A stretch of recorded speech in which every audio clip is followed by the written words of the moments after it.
entrevistado de hoy es Damián Tachman. Es profesor universitario, está a cargo de la carrera de Real Estate en la Universidad de la UBA y también en la Ditela. Y tiene una larga experiencia, se mueve por todos lados, conoce el mercado como nadie, conoce los temas del mercado, ¿no? De manera profunda. Así que mucho gusto de que estés acá, Damián, bienvenido. Bueno, muchas gracias, gracias por la invitación. Muy bueno que estés para... Mira, la verdad que la idea es plantearte esto. A ver. Estamos a mitad de año y estaría bueno hacer como un repaso de los temas centrales de lo que ha ocurrido en estos 6 meses. Dale. Por ejemplo, un tema central, el tema de los créditos hipotecarios. Venimos hablando de eso desde que comenzó el año con la idea de qué va a pasar, qué va a pasar. ¿Cómo estamos? Definitivamente, si hubiera que identificar algún tema central en lo que ha ocurrido en los últimos meses en el mercado inmobiliario, la gran temática son los préstamos hipotecarios UVAs. De hecho, incluso a mi criterio es hasta más importante que como el hecho relevante de los últimos meses, sino probablemente una de las cosas más significativas que han pasado en el mercado en muchísimo tiempo. Y esto es que la gente tenga la posibilidad de acceder a la compra de su vivienda pagándola a largo plazo y con una cuota accesible. De hecho, las cuotas de los préstamos hipotecarios UVAs son bastante similares a los alquileres, de forma tal que ha desencadenado un proceso muy importante de gente que está alquilando y es un volumen gigante de gente que está alquilando que nunca había pensado que podía acceder a comprarse la vivienda y que motorizado, empezando por los bancos y siguiendo, o quizás antes que nada, por el propio gobierno incentivándolos a ver la posibilidad de acercarse a una sucursal bancaria y sacar un préstamo hipotecario UVA. Una deuda con la sociedad enorme, ¿no? Porque hace años que venimos hablando de este tema y sin la posibilidad de que esto existiera. Tremenda asignatura pendiente, respecto de lo cual hay que reconocer que tiene enormes virtudes. La principal es su existencia, que no la hemos tenido por muchísimo tiempo. La segunda virtud muy relevante es el fuertísimo compromiso del gobierno respecto de impulsar esta modalidad, de darle confianza a la gente para que se acerque a un banco y se endeude con una hipoteca por su propia casa a un plazo larguísimo, y eso requiere, bueno, un proceso mental muy importante que la gente debe atravesar, debe asumir, debe pensar que le conviene, y realmente con todo lo que se está haciendo, mucha gente hoy cree que realmente le conviene. El tema del largo tiempo, digamos, para pagar el crédito, ¿no? Es un tema a favor. Es decir, pensando que un crédito a 30 años, es difícil pensarlo en Argentina, ¿no crees? A ver, por ahora dijimos las maravillosas y buenas noticias que es la mera existencia de esta cuestión. Después hay que empezar a ver sus peculiaridades y particularidades para entender varias de las facetas que tiene esta cuestión. La principal es su sustentabilidad en el tiempo. Basada en los 3 o 4 pilares estructurales que permiten entender si esto de verdad, además del fuerte compromiso y anuncio político, es sustentable como sistema en el tiempo. Y al respecto, bueno, por supuesto que tenemos que entender que la Argentina tiene un sistema financiero raquítico en términos de tamaño, en términos de volumen, en términos de capacidad de sustentar una potencial operatoria que tienda a convertir a toda la clase media argentina, que durante décadas no pudo acceder a su vivienda, en propietarios, ¿verdad? No hay ninguna duda que no hay inversores a 30 años en la Argentina con capacidad y volumen como para que un universo gigantesco de gente de un día para otro, porque el gobierno lo anunció, pase por un banco y salga como propietario de su vivienda, digamos, ¿no? No, eso ya es una fantasía. Es una fantasía. Ahora, bueno, por supuesto que si uno lee los diarios, pareciera ser que sí. Si uno pregunta a la gente, pareciera ser que basta con acercarse al banco y sale con fritas. Y la realidad es que la trastienda de esta situación todavía presenta un montón de aristas que naturalmente no, están lejos de ser perfectas, entre otras cosas porque la operatoria recién empieza.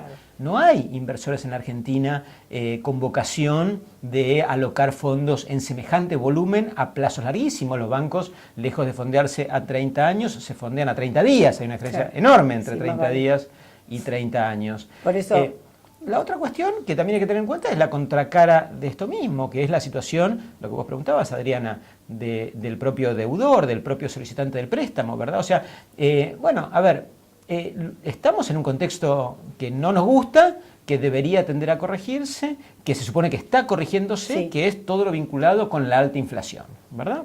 O sea, hay una tarea planteada por el gobierno seria para procurar bajar la inflación, todavía mucho no bajó. Y en ese contexto, los contratos a largo plazo son complicados en moneda local y en particular es complicado cuando se trata de un préstamo indexado, porque los préstamos indexados lo que generan es una indexación del préstamo en toda su magnitud. Y lo que por ahora la gente percibe en su primer entusiasmo por acercarse al banco, entusiasmado y incentivado por el propio gobierno, y está muy bien que así sea, es que bueno, la cuota efectivamente va a ir subiendo de la mano de la inflación. Lo que la gente no percibe con tanta claridad todavía. ¿Cómo va a ser ese ajuste, no? No solamente cómo va a ser el ajuste, sino cómo es el comportamiento de su propia deuda.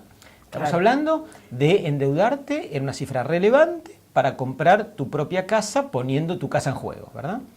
Y bueno, de acá a un año, con esta inflación, la gente de repente, bueno, alguno por ahí dirá, che, ¿cuánto debo? ¿Cuánto debo? Alguno se preguntará cuánto debo, no solamente cuánto es la cuota, sino cuánto debo después de haber hecho el esfuerzo de pagar todas las cuotas en tiempo y en forma perfectas durante un año, ¿verdad? Y haber recibido un premio de veraz, ¿verdad? Porque está perfectamente al día. Y ese señor que sacó 1.000.000 de pesos y que viene pagando 6 o 7.000 pesos con mucho esfuerzo todos los meses, bueno, dentro de un año va a deber 1.200.000, ¿verdad? Y no solamente va a deber 1.200.000, sino que además, depende cómo evolucione el tipo de cambio, no es nada improbable que además deba bastante más dólares de los que sacó originalmente, aún habiendo pagado la cuota perfectamente en tiempo y en forma.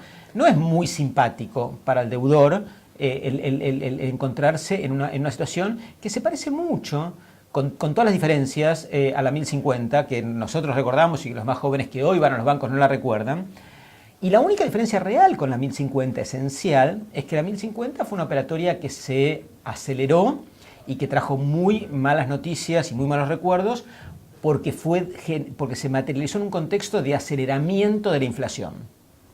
Y entonces eso hizo que se espiralizaran las deudas de la gente y se volvieran impagables. Hoy por hoy estamos en otra situación. Hoy por hoy, claro, se supone que la inflación está bajando. Y digo, se supone de verdad, ¿no? Porque ¿de dónde venimos también? Porque cuando decimos no, la inflación es alta, pero hagamos una comparación, es cierto, Adriana, ¿no? Es decir, porque tenés razón, o sea, por supuesto tenés razón, pero digo, hay que diferenciar el análisis macroeconómico conceptual de cuánto te pesa y te duele a vos como deudor cuando tenés en juego tu propia casa, ¿no? Que son dos análisis distintos. Uno es, bueno, cómo me impacta la inflación a la hora de votar, y otra es cómo me duele cuando pago la cuota. Lo que pasa es que había que partir de algún lugar y este es el momento. Que sea, al día de hoy, la verdad es que todavía la inflación es alta. Sí, es alta, digo, o sea, está mejor, está por abajo de la anterior, pero es alta, ¿verdad? Es alta. Y una inflación alta, bueno, va a pasar esto, digo, o sea, un señor dentro de un año va a deber lo mismo que sacó, porque el primer año no va a haber cancelado nada del capital, más la inflación del año, ¿verdad? Bueno, un poco enojoso va a ser, te quiero decir, este sistema que tan bienvenido es y que tan disruptivo es, como, te lo digo de verdad, como la mejor noticia probablemente del sector inmobiliario de los últimos años, está buenísimo, lo celebramos, altera incluso la manera con la cual concebimos el armado de proyectos inmobiliarios nuevos. Simultáneamente, no es que no está ni instalado, ni está maduro, ni está estabilizado, ni ya como lo vemos es para toda la vida. Quiero decir, ¿no? Está encaminado. Está lanzado, ni siquiera está encaminado, está lanzado y está muy bien que así sea, y mejor que lo hayan lanzado que si no lo hubieran lanzado, por supuesto que sí. Pero hay que entenderlo en el marco de un proceso que impacta sobre las inmobiliarias, sobre los tomadores de préstamos, sobre los bancos y también sobre los desarrolladores inmobiliarios, ¿verdad? Porque hay que ver si hoy es el momento ya o no para montar un emprendimiento inmobiliario, ya no orientado al segmento de los que pueden pagar su departamento en 30 meses, como fue lo que hicimos en Fideicomiso al Costo en los últimos años, sino en 30 años. Es otro público, es otro universo de gente. También hay crédito para desarrolladores, y ahora te cambio de tema para seguir. Dicho así, debería decirte entre nosotros, mazo. Incipiente, es mejor definición, exacto. Bueno, sí, al día de hoy hay que reconocer que tenés al Banco Ciudad haciendo una tarea seria en esta materia, ya desde hace varios años, con un departamento. También. Vamos de vuelta.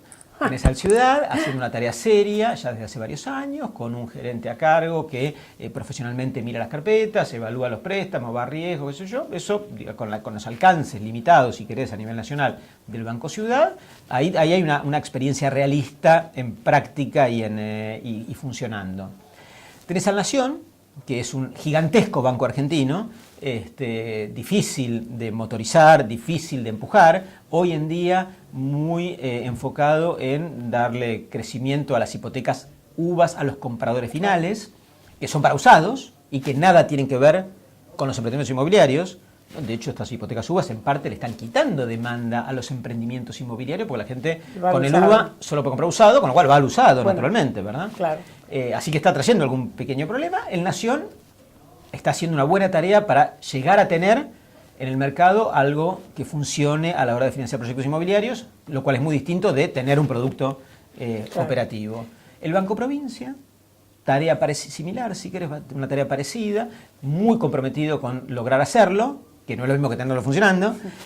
Los bancos privados, bastante más retrasados en esta materia, todos con muchas dudas respecto no solamente de dar o no financiamiento al desarrollador, sino que este modelo de normalizar la estructura de financiamiento de los proyectos de la Argentina, como se hace en el resto del mundo, incluyendo los países de la región, o sea, los países de Latinoamérica, que es con financiamiento bancario para el emprendedor, van de la mano de, finalmente, hipotecas UVAs al comprador final, que bueno, que todavía es un mercado visto seria y honestamente incipiente.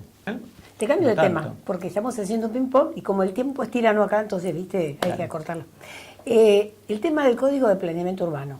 ¿Qué novedades hay? Sé que hay avances, pero que todavía hay claros oscuros. Está bien definido lo que dijiste, hay avances y todavía estamos en el universo de los avances, digamos.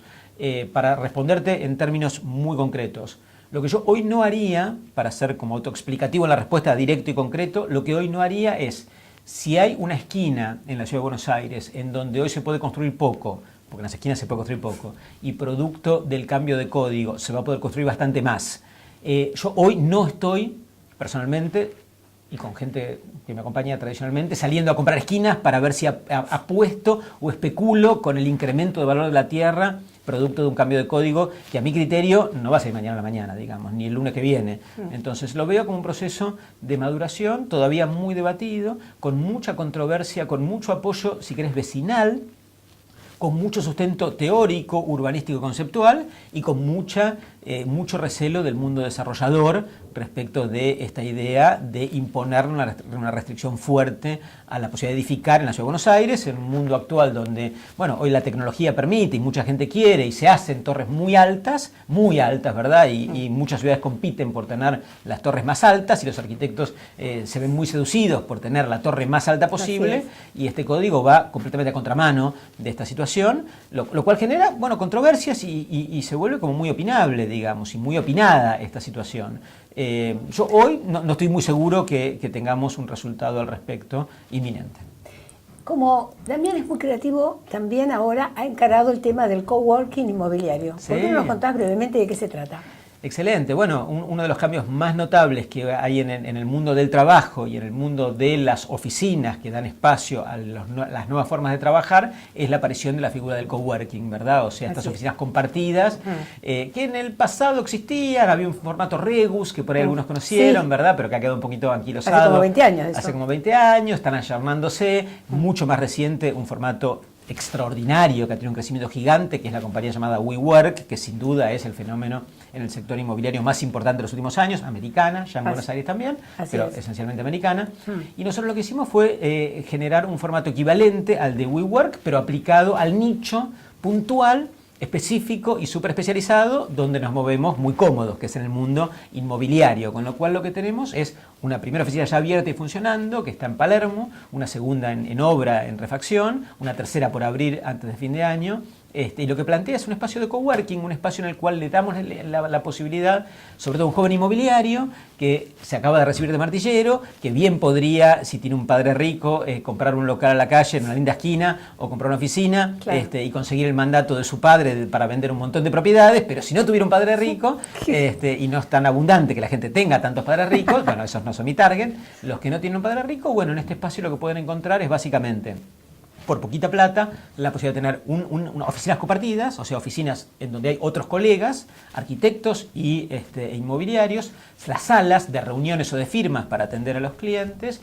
mercadería también, porque los propios desarrolladores ponen a disposición en los sistemas que tenemos instalados de los inmobiliarios que ahí están la posibilidad de tener mercadería para vender, y eso es como una muy buena capacidad, una muy buena posibilidad para los jóvenes. ¿Lo ves como buenas perspectivas? Muy buenas, muy buenas. De hecho, lo pusimos y lanzamos como una especie de preventa del producto y rápidamente nos lo sacaron de las manos en esta primera locación, porque es un producto demandado. O sea que el co, ¿no?, compartido, es como que se va aplicando, ¿no?, en distintos rubros y de distintas maneras. Exactamente. Y lo que nosotros no hacemos, esto es buenísimo, importante aclararlo, es que este espacio de coworking, que se llama la comunidad inmobiliaria, no es una inmobiliaria, digo, o sea, nosotros no queremos comercializar productos como comunidad, no queremos vender, no queremos tener una matrícula para poder vender, simplemente porque no queremos vender, digo, no somos inmobiliarios, ¿verdad? Es un espacio de oficinas compartidas, ¿verdad? Sé que estuviste de viaje y estuviste en España, en el CIMA. Sí. ¿Cuál fue la experiencia esta vez? Mirá, Argentina, país invitado, en una tarea muy importante que Argentina está haciendo a través de su ministerio, de su Cancillería en muchos países del mundo, pero en particular en España, con esta idea de transmitir la posibilidad o la oportunidad que Argentina vuelva a abrirse al mundo. Habíamos estado ausentes durante 10 años, habíamos ido al Salón Inmobiliario de Madrid cuando éramos bastante más jóvenes, dejamos de ir porque no tenía sentido ir, porque estábamos muy cerrados, y ahora de repente nos dieron este privilegio de ser país invitado, lo aprovechamos, hicimos nuestro propio ciclo de conferencias que yo presidí, presentando oportunidades de inversión en la Argentina para los españoles. También sirvió mucho para aprender del mercado sofisticado europeo y ver mejores prácticas, así que tuvimos un gran stand en el medio de la feria, con varios desarrolladores argentinos que estuvieron presentes. ¿Y cuál es el feeling que trajiste? Es el resumen un poco de esa experiencia. Es una buena pregunta, vamos viendo, ¿no? O sea, ¿y qué pasa en octubre? ¿Y ella vuelve o no vuelve? Y qué sé yo, ¿no? O sea, la misma duda que tenés vos, que tengo yo, todos lo tienen, y los que están pensando en Argentina le preguntan a argentinos y la respuesta es lo mismo. ¿Volverá o no volverá? ¿Qué sé yo? Esa es la clave para que vuelvan para que vengan, mejor dicho, las inversiones también. Estoy exagerando, ¿verdad? No, pero es un poco así, ¿no? Todo depende de los resultados.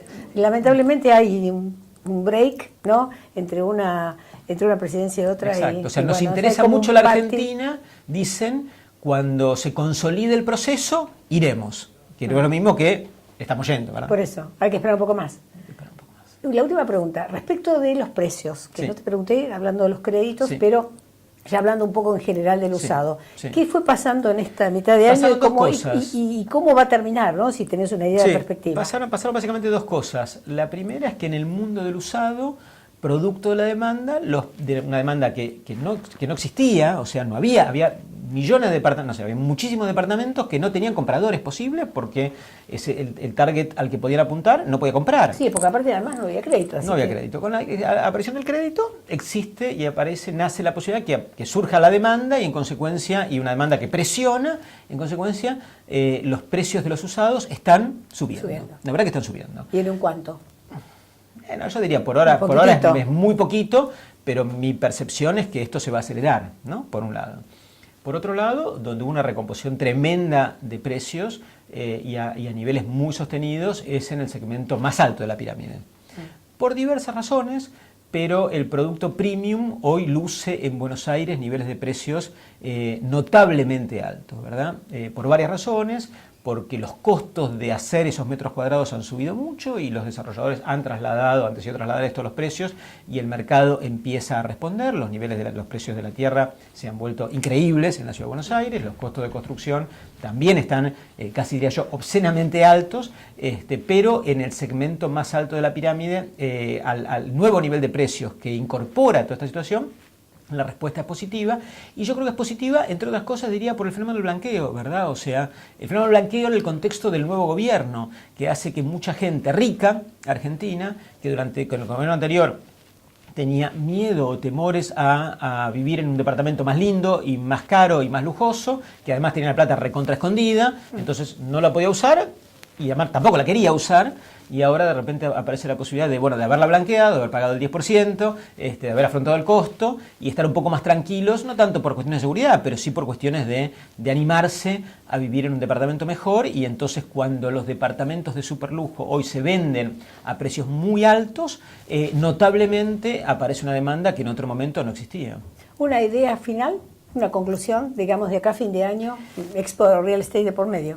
A mí me parece que hay que trabajar muy seria y conscientemente en este enorme cambio de paradigma que probablemente estaremos empezando a atravesar sobre el modelo de cómo armar proyectos inmobiliarios en la cabeza de los emprendedores más importantes del mercado, y es pasar de trabajar de los ricos a trabajar como inversores a trabajar para la clase media. Eso supone un cambio gigantesco, y solo para cerrarte, hemos hecho varios encuentros en los últimos días con bancos y con alumnos míos para trabajar sobre el tema en distintas universidades, para trabajar sobre el tema de cómo se puede financiar un proyecto inmobiliario sustituyendo el fideicomiso al costo por un préstamo bancario, ¿verdad? Un banco que le presta al desarrollador.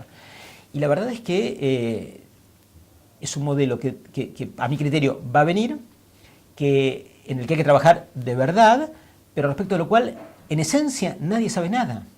O sea, nadie sabe nada porque esto se hace en Uruguay, en Perú, en Chile y en Bolivia, pero no en Argentina hace por lo menos 10 años.